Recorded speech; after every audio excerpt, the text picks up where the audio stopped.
தேசத்துக்கும் என் நண்பர்களுக்கும் என் முதல் வணக்கத்தை தெரிவித்துக் கொள்கின்றேன். இப்ப நம்ம பொம்மலாட்டம் மூலமா கொடிகாத்த குமரன் நாடகம் பார்க்க போறோம். 1922ஆம் ஆண்டு ஜனவரி 1932ஆம் ஆண்டு ஜனவரி மாதம் 10ஆம் தேதி காந்தியடிகளின் சட்ட மறுப்பு இயக்கம் மீண்டும் தொடங்கிய போது தமிழகம் முழுவதும் அறம் போராட்டம் நடைபெற்றது. அந்த நேரத்தில் திருப்பூரில் தேசபந்து இளைஞர்கள் மன்ற உறுப்பினர்கள் மறியல் போராட்டத்தில் தீவிரமாக பங்கேற்றுக் கொண்டனர். அப்போது திருப்பூர் குமரன் தன் கையில் தேசிய கொடியை ஏற்றிக் கொண்டு படைக்காக தலைமையேற்று வந்தே மாதரம் என்று முழக்கமிட்டு சென்றார். அப்போது காட்சி ஒன்று போராட்ட மைதானத்தில்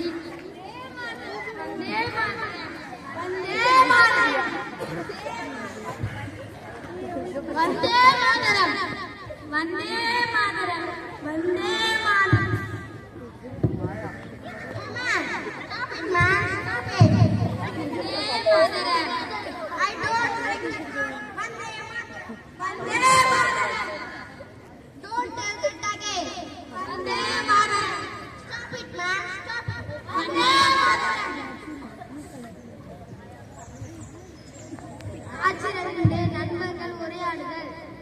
வந்தே மாதரம் சொன்னா கூட இந்த வெள்ளத்துறைக்கு குட்டமாட்டாங்க. சரி சொல்லு. சந்திக்கும் போது வந்தே மாதரம் சொல்லிட்டு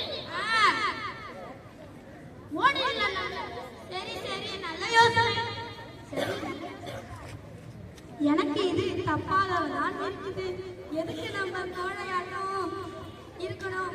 நம்ம அந்த நிலையை பார்த்து நம்ம எதுக்கு பயப்படணும்? அவரை எதிர்த்து நிற்கணும்.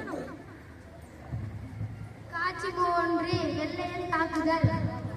வந்தே மாதரம், வந்தே மாதரம், வந்தே மாதரம், வந்தே மாதரம், வந்தே மாதரம்.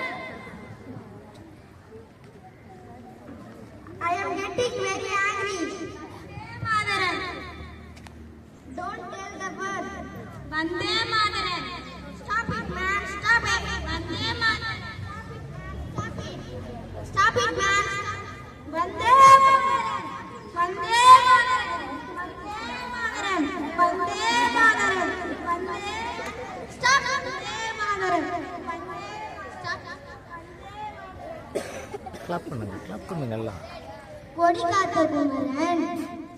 கொடிகாத்த குமரனுக்கு திருமணமாகி 1 மாதம் கூட ஆகல.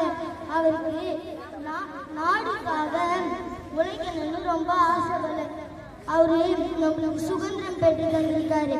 நாடு நம்மளுக்கு என்ன தரணும் பார்க்காத, நாட்டுக்கு நம்ம என்ன செஞ்சிருக்கோம் தான் பார்க்கணும். தேசிய கொடி காற்றினால் அசைவது அல்ல, சுதந்திர போராட்ட வீரர்களின் மூச்சு காற்றால் அசைகிறது. நம் தேசிய கொடியில் உள்ள செங்காபி நிறம் சுதந்திர போராட்ட வீரர்களின் செங்குருதியும் வெள்ளை அமைதியையும் பச்சை நம் நாட்டின் வளத்தினையும் நினைவூட்டுகிறது. தேசிய கொடியை காப்போம், தேசியம் வளர்ப்போம், சுதந்திர போராட்ட தியாகத்திற்கு தலை வணங்குவோம். வந்தே மாதரம்.